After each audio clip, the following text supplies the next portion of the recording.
And we had what I would consider a great team, but we couldn't get a schedule in the state of Georgia. And that's because it was the only black school around here that we had in the community itself. So we had to go out of the state to play in such cities as Birmingham, Kentucky, South Carolina, and areas like that in order to get a schedule. And a lot of teams would not play us because of the fact that they felt that they would be outclassed. L.C. Baker, who we consider as the winningest high school football coach in America. He coached every sport and had championship teams in all of those sports. He coached many of the coaches that you see around the state of Georgia for many, many years, and most of them are retired. Doc Turman over here, he was one of them. And he was one of the players that was on Baker's team when I was coaching at Turner. And Baker and I was in competition because I received the outcasts of his players when they opened Turner High School.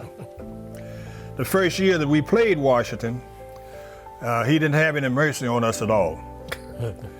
He beat us something like 50-0. But I told him that the next year, he needed to watch out.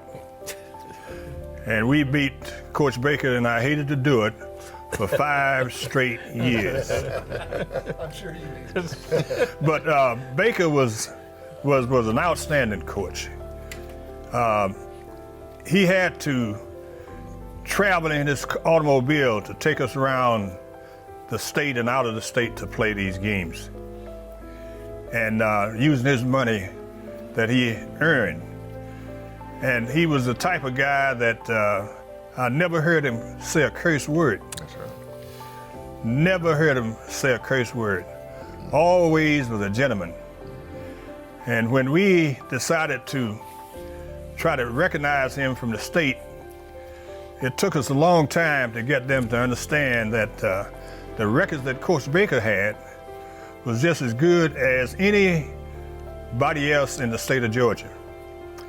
But being in a segregated society, they would not recognize him.